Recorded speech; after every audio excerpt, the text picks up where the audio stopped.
only thing we have to fear is fear itself. The National Weather Service has issued a severe thunderstorm warning.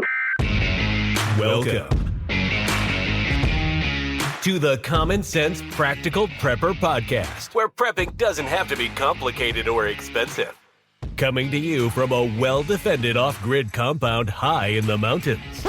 Coming to you from his Florida room in Richmond, Virginia. Neither off-grid nor well-defended, unless you count his chickens and cats. Here is your host, Keith. Hey folks, welcome back to the Common Sense Practical Prepper Podcast. My name is Keith, October 12th, 2025. And tonight I want to talk about putting together a medical stockpile for an SHTF scenario. So look, in the interest of full transparency, I am a typical guy. I do not go to the doctor unless I absolutely have to, have rarely ever asked for directions. And when the doc does prescribe meds and they tell you to take the entire prescription, I'm the guy that takes them until I feel better, and then I leave the rest sit on the counter. About 10 days ago, I tangled with some poison ivy in my yard, and the doc prescribed a steroid cream. It worked like magic. Within 2.5 days, it was gone, and I have a lot of leftovers. This is a pretty good size. It's about the size of a toothpaste tube, and I didn't use that much. So I'm thinking, this is going to go into a bag. This is going to be part of my medical cachet, if you will, for an SHTF situation. So that's what kind of inspired this particular episode. So we'll cover some of the essential drugs, their shelf lives, and because nobody wants a useless pill in a crisis type situation. There are two legitimate suppliers. I say legitimate. There's plenty of them out there, but the more well-known is Jase Medical and Contingency Medical. There was one that closed earlier this year, and that was called Duration Health. So let's kick it off with antibiotics. They are your shield against infections from wounds, bad water, nasty cough that spirals into a crisis. Misuse of antibiotics breeds resistance. So only take antibiotics when you need them and pair with basic hygiene like clean water. And again, my disclaimer, I'm not a doctor. This is not medical advice. So just take what I say with a grain of salt. So here's the lineup with shelf life details from the manufacturer specs, and the FDA calls it SLEP, Shelf Life Extension Program. We'll call it SLEP. Store in a cool, dry, dark area between 59 degrees and 77 degrees Fahrenheit. Airtight containers, if at all possible. And when you're going to go ahead and store that in an airtight container, don't be afraid to throw an oxygen absorber in there as well. Rotate those every 2 years for maximum potency. Amoxicillin or Augmentin. It's a broad spectrum antibiotic, pneumonia, skin issues, UTIs. Tablets last between 2 and 3 years. And the FDA, the SLEP, says up to 5 if sealed correctly. So watch for an odor, any change of colors. Now a suspension, so like a liquid antibiotic, 7 to 10 days max once you mix it up. So tablets only. Do not try to store your antibiotic suspension for a long period of time. Doxycycline, Lyme, lung bugs, waterborne diseases, a rock-solid antibiotic, 2 to 3 years standard. SLEP, 5 to 10 years if sealed correctly. And some lots remain potent out to 12 years with about 90%, give or take, of their strength. Again, keep in a dry, dark area. Doxycycline is a prepper's favorite. Erythromycin or a Z-Pak, strep, diarrhea, some STDs, tablets 2 to 3 years, and SLEP 5 to 7, again, if sealed correctly. Blister packs, the ones you can never get the pill out of, and when you do, it's in a million different pieces. The blister packs block moisture. So if you get a medical kit and it has blister packs, or that's an option, definitely opt for that. Flagyl, if I'm pronouncing it right, Flagyl. I have not heard of this one. Gut parasites, dental issues, SLEP says 5 to 8, light sensitive, so put it in a dark container, and Cipro, UTIs, diarrhea, anthrax, 2 to 3 years. SLEP says 10 to 13 if sealed and stored correctly. All of these meds have to be stored in a dry, relatively cool, dark atmosphere. We'll be back after a quick break. Hey, Common Sense Practical Prepper listeners. Want reliable, long-lasting food for your preps? Augustin Farms has you covered with top-quality freeze-dried and dehydrated meals, veggies, meats, and more. Shelf-stable up to 25 years, made in the USA, and actually delicious. Great prices, even better product. Use my affiliate link in the show notes. Don't forget to use the coupon code PODCASTPREP at checkout for an extra 10% off. Stock up now and prep smart. Back to the show.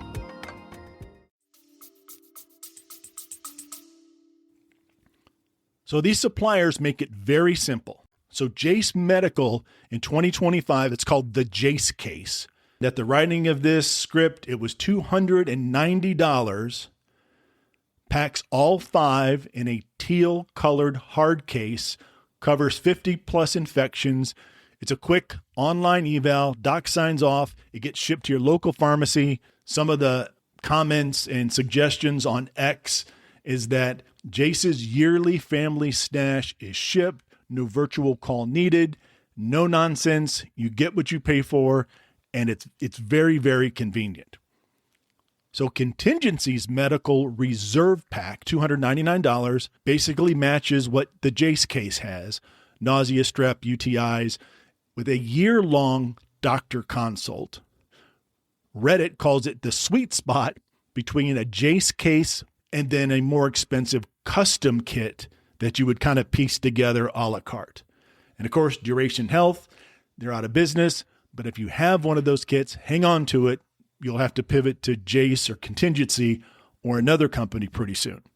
They're all HSA, Health Savings Account eligible, so tax-free. Antivirals, chronic meds, and pain relief. So antivirals and chronic meds, hypertension, diabetes, asthma, a 6 to 12 month stash is critical. Pharmacies will run out of this, and then the looting will begin, so don't expect anything to be left over in your pharmacies. Pain relievers, you got to have them. Tamiflu, 5 to 7 years. SLEP, up to 10. Store in a cool, dry area. Cyclovir, shingle flare-ups, 2 to 4. Up to 7, according to SLEP, if it's sealed correctly. Blood pressure meds, 2 to 5 years. Insulin, 1 to 2 years refrigerated, 1 to 2 months room temperature. So make sure you have a cooler or some place to keep those meds cool. Thyroid meds, 2 to 4 years. Keep it away from moisture. Albuterol inhalers, 1 to 2 years. And again, make sure you check your med case every year and be prepared to rotate out some of the things that are about to expire. Now, with these meds, even though they have quote-unquote expired, they still have not lost all of their potency, but they're not as potent as the day you picked them up. So the poison ivy steroid cream, I believe it was a hydrocortisone derivative or something like that, 2 to 4 years shelf life if I keep it cool and sealed. So I think that is exactly what I'm going to do. Put it in a bag and maybe an oxygen absorber just to be on the safe side. And I'm going to keep it in my med case once I put that together. So the Jase Case Daily, service chronic needs, a year's supply, no fuss. Contingency offers trauma kits, asthma options with a year-long doctor hotline. Imagine off-grid advice for a year from the docs. Now again, everybody's needs are different. The Jase case or the regular old case from Contingency may not be exactly what you need, but give them a call, check out their website. I'm sure you can mix and match, and they'll work with you to put together something that works for you. I was curious about extending the life of medication, if it was vacuum sealed or freeze dried. I was just curious about this. So can vacuum sealing or freeze drying your meds stretch their shelf life? Vacuum sealing, pulling all the air and sealing the meds in airtight bags or containers, is a very good idea. It cuts down oxygen, moisture, the two biggest culprits in degrading drugs like antibiotics, the hydrocortisone cream. So studies and people on different prepper forums suggest that vacuum sealing with the oxygen absorbers can add 1 to 3 years to certain medications, especially if it's paired with a dark, cool storage area. Now, there's no guarantee. I haven't read any official studies whether or not this is actually going to extend the life of the medication significantly. But if you have the opportunity to do it, it's not going to hurt it. Let's put it that way. Now, as far as freeze drying, that's an absolute no-no because it is not going to work at all.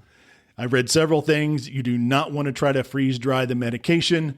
It just doesn't work. And I'm certainly not going to freeze dry a steroid cream. I can't even imagine what that thing would look like once it's all done. So if you want to extend them a little bit longer, or at least have the peace of mind that you've extended the life of the meds a little bit longer, go ahead and try vacuum sealing. Contingency Medical, portable, they got a dock. Their site boasts the ultimate preparedness for lockdowns. Year-long consults, HSA friendly. They do have a 1-year expiry nudge. So when you get to the year, they're going to tell you that your meds are expiring. They're not all going to expire at the end of 1 year. Jase recently had a Labor Day sale that had some pretty good prices on some antibiotics. So again, when it comes to purchasing something like this, make sure you do your homework. Everybody is different. When I put my kit together, my kit is not going to be the same as your kit. I'm not on any blood pressure medication, but you might be. I'm not insulin dependent diabetic, but someone might be. So take the time, go to their website, and find out what works for you. So this week, I'm going to go ahead and check out both of those websites and maybe do a little additional research and check on some prices. They might have some sales coming up, Black Friday, Cyber Monday, who knows? These companies have sales all the time. So it's nothing that I'm going to put together this weekend. It's something that I don't have to have together in the next 2 or 3 weeks. So I'm going to do my research and I'm going to find out what is available. And I'm going to check some prices online, check for some previous sales, and I may be able to save some money down the road. All right, folks, thanks so much for stopping by. I really do appreciate it. And as always, take care of one another, be safe out there, and until next time. Thanks for listening to the Common Sense Practical Prepper Podcast. Be sure to subscribe so you don't miss an episode. While you're at it, help spread the word by leaving a rating and review.